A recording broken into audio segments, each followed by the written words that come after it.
자꾸 집 사는 분위기로 가는데 저는 정말 걱정이에요. 자꾸 이 부동산 버블이라는 게 하나의 어떠면 이 시한폭탄인데 자꾸 지금 돌리게 하고 있는 거죠. 폭탄 돌리기를. 예. 애꿎은 젊은이들 정말 생파 모르잖아요. 미국도 그렇고 일본도 그렇고 여러 나라가 계속 그렇게 해왔는데 네. 그런 상황이 될 때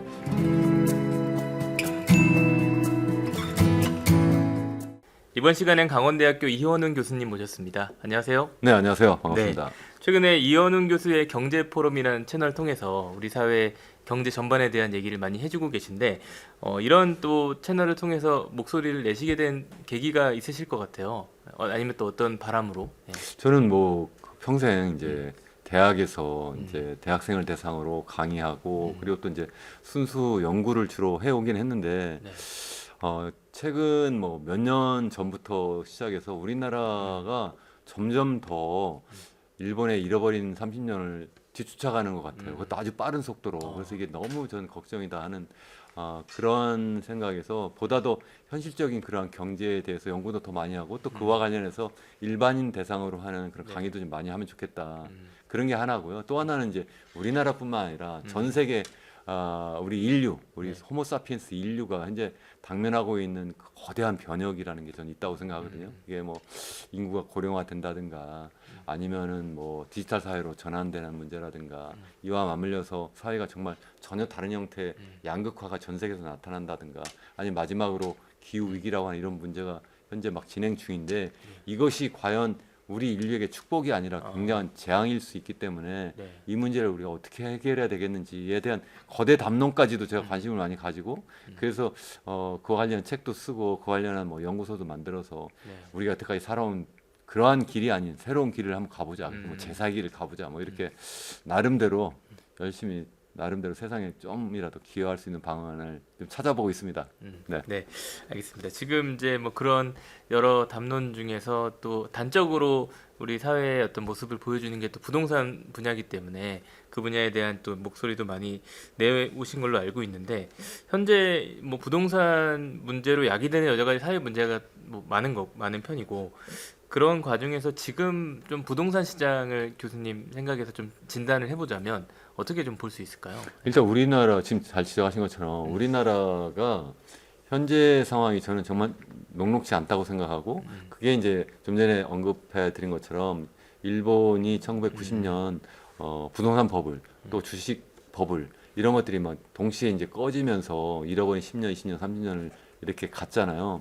그러한 상황으로 자꾸 지금 우리가 가고 있는 것이 아닌가 이런 걱정을 하는데 그렇게 된 것은 무엇보다도 정치권부터 또 우리 그 정부에서 일하는 그 소위 경제 또는 이 소위 건설 교통 관련된 그런 부처에서 일하시는 분들이 우리나라 경제 운영을 너무 뭐 미래 먹거리를 만드는 그런 어떤 설비 투자라든가 아니면은 뭐 R&D 투자 쪽으로 이렇게 유도하는 것이 아니라 우선 당장 편한 방법 바로 부동산 경기를 띄우고 건설 투자를 자꾸 유치해 가지고 그래 가지고 경제를 살리려고 하는 단기적 처방으로 여태까지 계속 진행해 왔기 때문에 그것 때문에 실제 우리 경제 구조가 너무나 부동산 건설 쪽으로 좀 경도되어 있는 것이 한 가지고 그러한 가운데 여러 가지 그 부동산 관련 정책이 이 사람들로 하여금 집을 사지 않으면 안 되는 쪽으로 자꾸 몰고 가니까 자꾸 이제 집을 사람들이 막 살려고 하는 그런 가수요가 막 몰리고 특히 최근에 와가지고 이제 젊은 사람들이 그야말로 영끌이 하지 않으면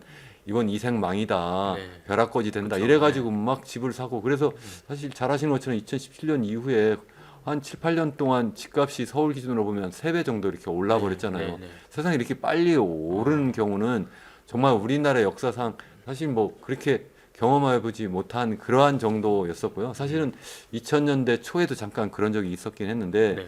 이렇게 이제 급격하게 막 이렇게 상승하게 되면 전 세계적으로 보면 일본도 좀 아까 언급했습니다만 또 미국도 서브프라임 모기 사태 난 것도 그렇고 그 전에 뭐 유럽에서 뭐 영국이나 아일랜드라든가 아니면 스페인이나 포르투갈이라든가 여러 나라에서 부동산 버블이 꺼지는 그러한 상황으로 막 계속 몰고 가고 있거든요. 그 말씀은 그렇게 부동산 경기를 막 띄우면서 너무나 주택 가격이 높아져 가지고 어느 시점 가면 사람들이 더 이상 그 집을 살 수 없는 상태가 되고 또 한편으로 보면 사람들이 그 집을 사기 위해서 가계부채를 그렇죠. 너무 많이 일으켜가지고 그래가지고 그것 때문에 사람들이 집값이 좀 조정받으려고 하면 그것 때문에 모두 다 이게 굉장히 가계가 이 상당히 부실해지고 그것이 이제 그 이 건설업 전반으로 이제 사실 위기 상황이 되고 왜냐면 미분양이 되고 뭐 여러 가지 문제가 되고 또 그것이 이제 대출을 일으켜서 이제 많이 또 그걸 부양해 온 금융권 특히 이제 제2금융권에서 이제 여러 가지 부실 문제가 발생하고 이러면서 사회 전반적인 어떤 충격이 크게 올 수도 있겠다. 이제 그런 걱정을 이제 할 수밖에 없는 거죠.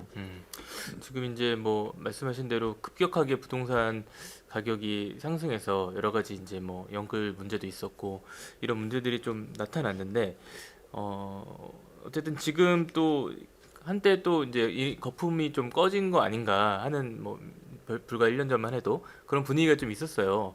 그런 것과 비교해서 또 지금은 또 매수세가 붙는 또 현상도 나타나고 있는데 이런 거 좀 어떻게 진단을 할 수 있을까요? 그러니까요. 이게 지금 사실 집값이 이제 막 뜨기 시작한 게 2017년부터고 제 기억에는 그러다가 이게 2022년 한 여름까지 계속 떴거든요. 그래가지고 그 후에 후반기부터 이제 꺼지기 시작했어요. 그 이유는 21년부터 시작해가지고 우리나라가 이제 한국은행이 기준금리를 막 올리기 시작했거든요. 그래서 네. 이제 금리가 자꾸 높아지고 또 그동안 너무 많이 올랐고 그러한 가운데 우리나라 인구는 계속 고령화되고 네. 이러면서 더 이상 그걸 뒷받침을 못하게 되니까 집값이 자연스럽게 이제 떨어지기 시작한 거예요. 그게 바로 2022년 하반기거든요. 네. 이게 떨어지니까 사실은 지난번 정부 때 이제 집값이 많이 올랐다고 그랬는데 그것 때문에 어쩌면 정권이 바뀐 중요한 원인 중에 하나라고 생각을 하는데 이번 정부가 이거 딱 보니까 이거 너무 집값이 떨어진다 이래가지고 좀 전에 말씀드린 것처럼 이게 잘못하다가 이거 경제 전반적인 어떤 시스템 위기로 오는 거 아니야 이런 걱정을 했을 수도 있는데 네. 그것 때문에 집값 부양하는 정책을 막 써버린 거예요. 그래서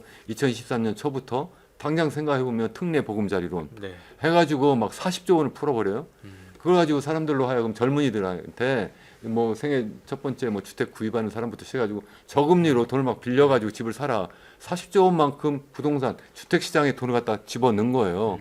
그냥 그만큼 집값이 뜰 수밖에 없는 상황이 하나고 또 이게 30년 만기는 너무 짧다 해서 50년 만기도 막 해라 또 이런 식으로도 하고 네. 또 한국은행 기준금리 높여놓으니까 금융감독기관에서 시중은행에 뭐 그런 창구 지도한다고 그러면서 가서 시중금리를 더 낮춰라 이렇게 압력도 주고 네. 이런 식으로 하면서 전반적인 집값을 띄우는 분위기를 만들어 버리니까 2023년 전반기 실제 집값이 떴어요. 그러다 한 9월까지 뜨다가 그런 다음에 이제 40조가 다 소진이 되니까 다시 23년 지난해죠 불과 오래되지도 않았어요. 하반기에 집값이 또 떨어지기 시작해요. 그러니까 또 이번 정부가 또 화들짝 놀라가지고 올해 초부터 지금 뭐 하고 있어요? 다시 또 특례자를 또 붙여가지고 이번엔 또 신생아 특례 대출이라고 해가지고 27조 원을 또 풀고 있는 거예요. 네. 이렇게 또 푸니까 당연히 부동산 시장에 다시 또 돈이 막 마치 긴급 수요를 하니까 죽었다가 다시 또 번쩍 일어나게 되는 이런 상황인 거고 그것도 부족하니까 어떻게 하고 있느냐면 지난번 그 총선 끝나고 나서 이제 민주당이 이제 압승을 하게 되고 네. 그게 어쩌면 이 부동산 경기를 잡지 못해서 그런 것도 좀 중요한 원인이라고 생각을 하거든요. 네. 그랬는데 부동산 경기를 그래서 이제 잡아줄 줄 알았는데 이 민주당 쪽에서도 제가 여기서 뭐 어느 정파를 특별히 제가 네네. 지지하거나 혹시 비판하는 게 아니라는 걸 좀 이해해 주시면 좋겠어요. 양쪽에서 계속 지금 문제를 계속 악화시키고 있으니까 저는 그게 걱정이 된다 하는 그런 말씀 드리려고 하는데 네. 민주당 쪽에서도 당장 부동산 종합부동산세 이걸 조정하자. 그래서 뭐 1가구 1주택은 뭐 아예 그 종합부동산세 아예 면제해두자 이런 얘기 해보니까 이거 민주당 쪽에서라도 이거 좀 잡아줄 줄 알았는데 도리어 여기서 같이 불을 붙이네 이런 문제도 있었고 그러면서 막 전반적인 분위기가 또 여러 가지 부동산 관련해서 규제도 계속 완화시키고 있었는데 네네네. 그것도 부족해가지고 이제 부동산 PF 이제 여러 가지 이제 구조조정을 해야 되니까 뭐 걱정이 돼서 그랬는지 모르겠는데 우리 그 스트레스 DSR이라고 해가지고 이제 네네. 금리가 이제 갑자기 높아지는 상황에 감안해서 이제 가상금리를 이렇게 붙이는 것을 이제 지난 1월부터 시작을 했잖아요. 그렇게 해가지고 2단계가 이제 7월 1일부터 하기로 했는데 불과 5일 남겨놓고 이걸 갖다가 7월 1일부터 못 하겠다, 9월 1일부터 하겠다 이렇게 해가지고 다 스트레스 DSR 그 2단계를 갖다가 2개월 연기해버려요. 그렇게 해버리니까 당연히 사람들한테는 뭐 어떤 신호로 읽히겠어요. 이거 정부에서 집 사라고 하는구나. 그럼 빚내서 집 사자. 그래가지고 지금 부동산 시장이 지금 조금씩 살아나는 것 같고 실제 그래서 가계부채가 부동산 담보대출이 계속 늘어나고 있어요. 네. 그래서 지금 3, 4, 5, 3개월 동안 무려 뭐 이게 뭐 15조 이상 계속 늘어났고 그리고 또 6월도 계속 좀 더 늘어나고 있고 4, 5월이 늘어났네요. 4, 5월이 늘어나고 7월도 지금 계속 또 좀 늘어나고 있는 더 빨리 더 증가하고 있는 이런 상황이 현재 전개되고 있는 거죠. 그래서 이런 거는 제가 볼 때는 어떤 경제적인 요인이 아니라 정부가 자꾸 분위기를 그렇게 집 사도록 하는 분위기 또 정치권 전반적인 그러한 분위기가 집을 사도록 그렇게 유도하는 것이 아닌가. 그렇게 해서 뭐 경제를 살리려고 하는 그런 취지인지는 잘 모르겠는데 이건 아니다. 저는 그렇게 생각을 합니다. 이게 정부의 어떤 집값 뭐 지원 띄우기나 이런 거에 또 이렇게 맞다면 또 수요자들이 거기에 또 부응해서 움직이고 있는 거잖아요. 근데 이게 뭐 말씀하신 대로 좀 비정상적인 방법이라면 또 거품이 생겨서 꺼질 수도 있는 여지도 있을 것 같은데 그런 부분에 대한 전망은 또 어떻게 보세요? 그래서 더 걱정인 거죠. 이게 네. 지속 가능하지 않다는 거예요. 지난해에 특례 보금자리론이라서 40조 풀었다고 했잖아요. 네. 올해는 다시 또 신생아 특례 대출가 27조 풀고 그것도 부족해가지고 뭐 스트레스 DSR 뭐 연기하고 여러 가지 방법을 자꾸 띄우려고 하는데 네. 그게 언제까지 가능하겠냐는 거죠. 지속 가능성이 계속 그렇게 하면서 집값을 띄우면 그건 정부에서도 재정적인 어떤 부담도 있을 뿐만 아니라 네. 물론 그걸 전체를 다 주는 건 아니에요. 그만큼 이제 시중에서 빌려줄 때 더 싸게 하기 위해서 그 차익에 대해서는 정부가 이제 보조하는 그런 방식으로 이제 하고 있는 걸로 알고 있는데 그것보다는 자꾸 이렇게 하니까 가계부채 자꾸 늘어나니까 이에 대한 어떤 국민들도 이미 다 눈치챈 거예요. 이건 아닌데 자꾸 왜 이렇게 하냐. 그에 대한 비판도 많고 또 우리 가계도 보니까 이 가계부채가 GDP 대비로 지금 100%가 넘었다고 하고 최근에 뭐 GDP 추계 방법이 달라져서 뭐 94%까지 떨어졌다고 하는데 그냥 100%가 넘은 거예요. 사실은 이렇게 되면 전 세계에서 일단 OECD 평균으로 보면 훨씬 더 높고 거기서도 뭐 그 우리나라보다 좀 높은 나라가 뭐 스위스라든가 호주라든가 이런 게 있다고는 하는데 우리나라는 그런 나라와 달리 소위 전세 보증금이라는 거 있잖아요. 전세 네네. 보증금은 더 위험한 그런 대출이거든요. 사인 간에 개인 간에 그렇죠. 돈을 빌려 받는 거잖아요. 그런 대출까지 포함하면 그게 한 1,000조 정도 되는 걸로 알고 있는데 그럼 GDP 대비 한 150% 이렇게 되는데 이렇게 되는 상황을 계속 더 부풀려 나갈 거냐는 거죠.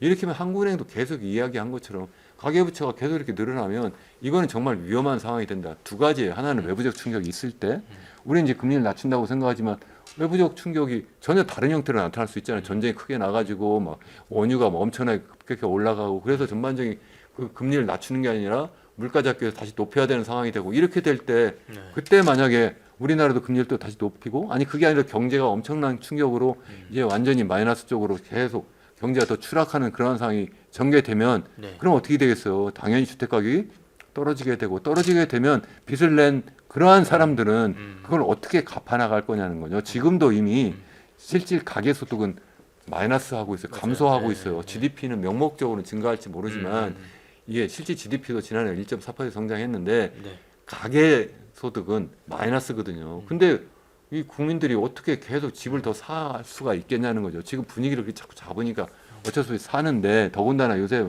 뭐 아기 나면은 뭐 더 산 특공한다는 둥 막 이렇게 하면서 네. 자꾸 집 사는 분위기로 가는데 저는 정말 걱정이에요.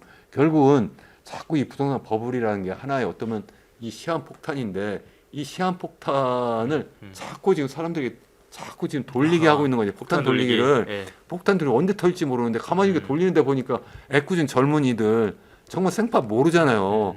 그동안 얼마나 여러 가지 그 사실은 뭐 이 주식 가격이 뭐 상승하고 하락하는 것처럼 부동산 시장은 어쩌면 더 위험한 거잖아요. 크게 상승할 수도 있지만 크게 하락할 수도 있고 한 방 하락하면 굉장히 오래 갈 수도 있는데 그게 우리나라도 그랬고 미국도 그랬고 일본도 그랬고 여러 나라가 계속 그렇게 해 왔는데 네. 그런 상황이 될 때 과연 그 뒷감당을 누가 하겠냐는 거죠. 그래서 정말 그 걱정이다. 그래서 이거는 국가적인 차원에서도 정말 걱정이지만 개인 그 젊은이들에게는 정말 엄청난 재앙이 될 수도 있어서 이걸 누군가는 정말 목소리를 높여서 이걸 막아야 되겠다. 그래서 저는 열심히 제가 이런 데 초청해 주시면 제가 네. 기꺼이 와서 이런 말씀을 드리는데 네. 그래서 과연 얼마나 많은 분이 보고 공감해 주실지 정말 잘 모르겠습니다만 이렇게 해가지고 우리가 자꾸 그러한 여론 공감대를 자꾸 형성하면 적어도 정치권이나 정부도 이건 아닌데 하고 점점 더 깨닫고 그렇게 하지 않을 거 아니냐. 네. 저는 그런 생각을 하는 거죠. 예. 지금 이제 그런 우려들을 많이 말씀해 주셨는데 아무래도 뭐 20, 30대 같은 경우는 지금 뭐 높은 집값 때문에 뭐 결혼도 못 하고 또 아이도 못 낳는 그런 상황들이 실제로 벌어지고 있잖아요. 그런 부분에 대해서 또 걱정이 많으실 것 같아요. 그러니까 사실은 네. 제가 이제 모두에서 우리나라 경제가 전반적인 상황이 일본 따라간다 이렇게 할 때 그게 이제 첫 번째 뭐 부동산 뭐 이런 것도 이제 자꾸 해서 너무 법을 키운다고 말씀드렸는데 그렇게 되는 게 사실은 인구 고령화를 또 촉진하는 아주 중요한 원인 중에 하나예요. 네. 다시 말씀드리면 집값이 자꾸 이렇게 높아지니까 젊은 사람들이 도대체 어디 들어가서 살 집이 없는 거예요. 네. 하다못해 새도 둥지가 없으면 알을 낳을 수 없잖아요. 맞아요. 예. 하물며 인간이 어떻게 살 집이 없는데 아니 지난 뭐 7, 8년 동안 집값이 3배 올랐는데요. 어디 가서 예? 보금자리를 마련해서 거기서 아이를 가질 수 있겠어요. 아 그러면 어떤 분은 제 채널에 댓글을 달으셨더라고요. 아 서울 말고 지방에 가면 싼 집도 많은데 거기서 살면 되는지 왜 자꾸 집값 비싸다고 그러냐고. 아 지방에 가면 일자리가 없는데 제기라 거기 가서 살라고 그러면 말이 돼요. 그럼 일자리 그 지방으로 좀 옮겨놔 주든지. 네, 그렇죠. 일자리 또 그게 서울에다 제일 갖다 걱정이죠. 놔놓고 네. 여기 살 집이 없으면 어떻게 하라는 거냐는 음. 거예요. 그래서 이건 아니다. 그래서 정말 걱정인 거고 그래서 우리나라는 저출산 문제가 어쩌면 이 부동산 가격 상승하는 것보다 더 심각한 문제가 된 거예요. 이제 그게 원인이 한 가지 원인인데 네. 이 저출산이 된 거예요. 기왕 차제 저출산 문제가 많이 나왔으니까 이 주택 가격이 너무 상승한 것도 하나의 원인이지만 또 하나는 저희가 뭐 대학 졸업해서 사회 나갈 때랑 달리 점점점 더 경제 성장률이 자꾸 떨어지고 있고 그래도 우리 성장 잠재력이라는 데 자꾸 떨어지는데 그게 또 인구 고령화하고 또 맞물려 있긴 해요. 그러면서 또 우리 기업들이 자꾸 해외로 자꾸 나가게 되고 그러니까는 이 일자리가 새롭게 자꾸 만들어지지 않아요. 일자리가 만들어지지 않으니까 대학 졸업해도 이 친구들이 금방 취업을 못 해요. 그러니까 1년, 2년 이렇게 취업 재수를 해요. 아니면 중간에 취업을 해도 거의 임시직인 거예요. 그러니까 내가 미래를 내가 충분히 내가 자신 있게 아 내가 이제 이렇게 해가지고 그쵸, 이거 가지고 네. 소득 만들어가지고 재산도 일구고 내 가정도 일구고 내 살 수 있을 것 같아. 이렇지 못해요. 그러니까 내 여자친구가 있고 남자친구가 있어도 결혼하겠다는 말이 못 나오는 거고 내 안정적인 직장을 잡을 때까지 좀 기다려달라. 네. 그러니까 1, 2년 또 지났어요. 그랬는데 일자리 어떻게 잡았다고 그래요. 그것도 운 좋은 친구들만. 제가 볼 때는 지방대뿐만 아니라 서울에 있는 대학들도 요즘엔 다 그래요. 제가 네. 친구들한테 이렇게 이야기를 들어보면 그런 상태에서 그럼 일자리 때 잡았는데 좀 전에 말씀드린 것처럼 그러면 이 서울에 있는 수도권에 있는 집값이 이미 엄청나게 올라가지고 지금 뭐 우리 보통 그 프라이스 인컴 레이쇼라고 해가지고 이 그 주택 가격하고 우리 평균적인 소득 가격 비교해 보면 우리나라 같은 경우에는 그게 20, 25 뭐 이렇게 된다고 해요. 그게 무슨 얘기냐면 서울에 있는 평균적인 가게가 그냥 돈을 먹지도 않고 입지도 않고 그냥 소득을 그냥 모았을 때 몇 년 걸리면 평균적인 집을 사느냐. 이게 20년, 25년 걸린다 이거예요. 네. 이렇게 되는 거는 선진국 뭐 일본 동경은 말할 것도 없이 뭐 런던이나 아니 뉴욕보다도 훨씬 높아요. 그런 데는 결국 해봤자 뭐 10년, 15년이에요. 그럼 사는데 우리는 뭐 이게 25년 걸리는데 그걸 어떻게 살 수 있어요? 그것도 그러니까 대충 생각해 보시면 평균적인 소득이 얼마예요? 서울에 한 대충 한 5천만 원 정도 될 거 아닙니까? 네, 네. 쉽게 생각해 보면 그렇죠. 네. 그럼 집값이 얼마예요? 뭐 평균적으로 뭐 요즘 뭐 한 12억이라고 하는데 제가 볼 때 12억이 아니라 20억, 30억이 평균일 것 같은데 그냥 100번 양보해서 그래 10억이라고 쳐요. 10억이면 5천만 원 가지고 하나도 먹지 않고 입지도 않으면 몇 년 걸려요? 정확히 20년 걸리는 거 아닙니까? 그렇죠. 5천만 원 소득을 모아도 10억짜리를 20년 걸려야 사는데 그동안 먹지도 않고 입지도 않고 어떻게 살아요? 그것도 불가능한데 불가능하죠. 그래서 안 된다. 이거 집값이 안정화되지 않으면 젊은이들한테 결혼해서 아이 낳아라 100번 얘기해봤자 안 된다. 이거는 그래서 안 된다. 그래서 제가 볼 때는 젊은이들이 지금 이 정부 보고 아니 정치권 보고 저는 항의 시위하고 있다고 생각을 해요. 나 결혼 안 할래. 이렇게 하면 어떻게 결혼해? 아예 안 가질 거야. 이렇게 지금 항의하고 있는 거예요. 어쩌면 절규하고 있는 거예요. 그렇죠. 그걸 모른 척하고 있으면 되느냐. 세 번째는 뭐냐면 자 운이 좋았어요. 그 친구가 이제 취업도 했고 네. 좋은 직장이에요. 그런 사람 많지 않아요. 그죠? 그건 인정하시잖아요. 두 번째 그리고 또 어떻게 집도 하나 어떻게 잡았어요. 네? 부모님이 뭐 굉장히 뭐 했어요. 부모님도 뭐 굉장히 뭐 그래도 살기 좋고 그래서 어떻게 좀 도와주셨어요. 그렇지 않으면 불가능한데 어쨌든 그 잡았다고 쳐요. 네. 세 번째 보니까 아이를 낳으니까 이게 대학 졸업할 때까지 보니까 내가 걸어온 길을 그냥 그대로 또 걸어가게 하는 것도 힘든데 돈으로 따져도 대충 따져도 한 3억이 든다고 하는데 둘 낳으면 6억이 드는데 그쵸.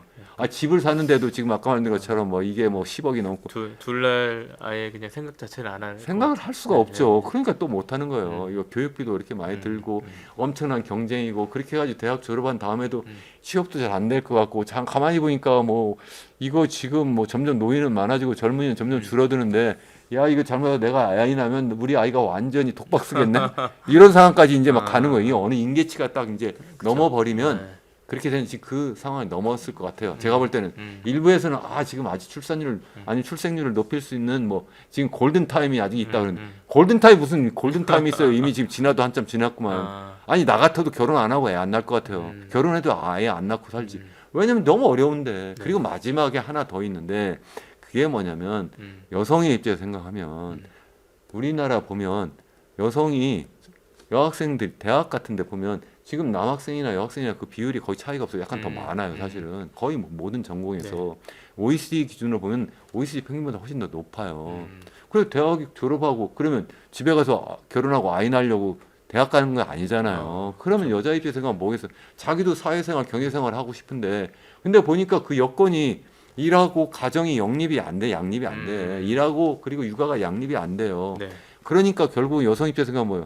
둘 중에 하나 선택하는 거예요. 결혼 안 하고 내가 일을 하거나 아니면 일을 포기하고 집에 틀어박혀서 내가 아이를 키우거나. 네. 그래서 우리나라는 출산율이 낮고 그래서 우리나라는 여성의 경제 활동 참가율이 OECD 평균보다 훨씬 낮아요. 이 네 가지가 기본적인 원인이다. 뭐 일부에서 그렇게 얘기해서 그건 우리나라가 그냥 행복한 사회를 만들지 않아서 그렇다. 그거는 저도 알아요. 그건 너무 두리뭉실하고 그게 아니라 구체적으로 보면 이게 네 가지다. 그래서 이 네 가지 문제를 해결하지 않으면 절대로 우리나라 출산율을 높일 수 없다. 출산율을 못 높이면 우리나라는 미래가 없다. 이거는 그럼 뭐 일본을 따라가는 정도가 아니라 일본을 추월한다. 왜 그러냐면 일본이 인구 고령화율로 따지면 보통 65세 이상 인구 비중을 따지는데요. 거의 한 29% 정도 돼요. 그러니까 쉽게 얘기하면 10명 중에 한 3명이 65세 이상 노인인데 우리나라는 그거보다 한 10%포인트 낮아요. 그래서 한 올해 한 19% 정도 될 거예요. 내년 한 20% 넘을 텐데 그럼 초고령 사회라고 하는데 네네. 그러면 아직도 많이 격차가 남았네 이렇게 생각하실 수도 있잖아요. 일본은요. 학계 출산율이 우리나라보다 높아도 한참 높아요. 우리나라는 지난해 0.72명이잖아요. 네네네. 일본은 네. 무려 1.3명대에서 항상 그다 최근 1년, 2년 1.2명대로 떨어졌어요. 그거 가지고 완전 비상이에요. 네. 우리나라는 우리가- 1.2명으로 떨어진 데 벌써 10년이 아니라 15년 전이에요. 그때부터 계속 미끄럼 타는데 정권이 그동안 계속 바뀌었어도 그 누구 하나 그거 가지고 책임을 안 져요. 그런데 기껏 만든 게 뭐 저출산 고령사회위원회 만들었는데 그 사이에 출산율 계속 미끄럼 타고 있는데 그 누구 하나 책임 안 지는 거예요. 이런 상황을 계속 두고 볼 수 없어서 제가 이런데 와서 이렇게 목소리를 자꾸 높이는 거고 제가 그 좀 전에 소개해 주신 이현우 교수 경제 포럼에서도 저는 사실 국제 경제학자로서 사실은 처음 저희 경제학자로서의 어떤 그러한 커리어를 제가 시작을 했는데 유튜브 하다 보니까 점점 그래서 전 세계 경제 이야기하고 한국 경제 전반적인 얘기하고 요즘 돌아가는 거시경제 현황 이야기하고 뭐 이런 식으로 주로 많이 이야기를 하려고 했는데 점점 부동산 문제, 저출산 문제 이런 쪽으로 자꾸 이야기를 하게 되는 거예요. 그쪽이 더 이게 관심이 너무나 많으니까. 중요하고 네. 또 많은 분들이 관심을 가지시고 그에 대해서 너무나 통탄해하시고 정말 속상해하시고 네. 그래서 이것 좀 더 이야기를 해달라 막 네. 고맙다 이러신 분들이 너무 많으세요. 네네. 그걸 왜 그런 목소리를 왜 젊은 그 사람들 그 많은 그 중산층 서민들의 목소리를 왜 우리 정부에서 우리 정치인들이 왜 안 들으시는지 정말 너무 속상해요. 그 말씀하신 좀 저출산 고령화로 인한 여러 가지 부동산 문제가 야기되는데 좀 교수님 생각하시기에는 앞으로 좀 정부가 어떤 부동산 정책들을 좀 내놔야 이런 부분에 있어서 좀 기여를 할 수 있을지. 저는 일단 띄우기 정책을 안 하면 일단 감사하겠어요. 제발 시장에 간섭이라도 좀 안 하면 좋겠어요. 현 정부는 처음부터 뭐예요? 자기들이 시장 친화적이라고 했잖아요. 간섭이라도 하지 말아야죠. 근데 지금 전반적으로 이제 고금리에다가 우리나라 인구 고령화에 그리고 또 저성장 국면으로 가니까 더 이상 집값이 오를 수 없어서 집값이 떨어지는 게 그게 시장 원리예요. 그게 바로 우리나라의 자연스러운 시장 원리에 따른 구조 조정인 거예요. 그렇게 하면 가계부채도 조금씩 줄어들 거예요. GDP 대비나 아니면 실질 가계소득이나 이런 걸 비교해서 자꾸 떨어지고 그게 이제 우리나라의 가계도 건전하게 만들고 우리나라의 경제 구조도 더 체질을 더 강화시키는 거예요. 그렇게 되면서 점점 더 건설적으로 몰빵하지 않고 미래 먹거리 투자 쪽으로 자꾸 투자 재원이 옮겨갈 수 있다는 거죠. 근데 우선 당장에 꺼지는 게 두렵다고 해서 자꾸 이렇게 그걸 살리는 정책으로 돈을 갖다 집어넣고 좀 전에 말씀드린 것처럼 뭐 그것도 부족해가지고 이제는 뭐 스트레스 DSR을 뭐 2단계를 7월 1일부터 하려고 한 거다. 갑자기 실시 5일 전에 이 2달 연기하겠다 이렇게 한단 말이에요. 음. 그 이유를 가만히 보니까 두 가지를 드는데 하나는 부동산 PF 구조조정을 하는데 그 구조조정하는 그 뭐 시간을 좀 더 벌어주겠다는 게 하나고 또 하나는 뭐냐면 소상공인이 너무 어려우니까 소상공인들이 좀 더 좀 어쨌든 더 돈을 빌릴 수 있도록 하겠다 뭐 이런 이야기를 하는 거예요. 네. 그 얘기하니까 더 속상한 거예요. 음. 그래서 첫 번째 부동산 PF 구조조정을 왜 그 집값을 띄워서 하냐고. 그 얘기는 결국 집값을 띄워가지고 그렇게 해서 미분양 해소해가지고 그래서 정말 그동안 정말 어떻게 보면 자기 자본 3%밖에 안 들어가요 시행사가. 100억짜리 그러한 사업을 벌리면요 자기 돈 3억밖에 안 들어가요. 1000억짜리 아파트 단지를 자기가 개발하겠다면 30억밖에 안 들어가요. 완전 로또예요. 이거 도박이고. 그렇게 하면 다 남의 돈 빌려다 한 거예요. 그것도 제2금융권에서 뭐 브릿지론부터 시작해가지고 부동산 PF 대출을 막 이렇게 불려가지고 해가지고 지금 문제가 지금 어려워지는 상황이 된 거예요. 왜? 이제 주택가가 지금 떨어질만 하니까 미분양 나오고 그러니까 자기들 빌려온 걸 제대로 못 갚는 거죠. 자기 자본이 없으니까 완전히 빈 깡통 가지고 자기 장사한 거 아니에요. 이렇게 했는데 이걸 갖다가 정부가 지금 그거 살리려고 하는 정책이 말이 되냐 첫 번째. 그리고 두 번째는 소상공인을 그런 식으로 살려요? 만약에 진짜 그렇다면 소상공인에 대한 대출만 그러면 스트레스 DSR 2단계를 연기해주면 되는 거지. 왜 갑자기 그 이름을 갖다 집어넣고 그런 식으로 전체를 다. 포장을 네. 하냐 말이에요. 말이 안 돼.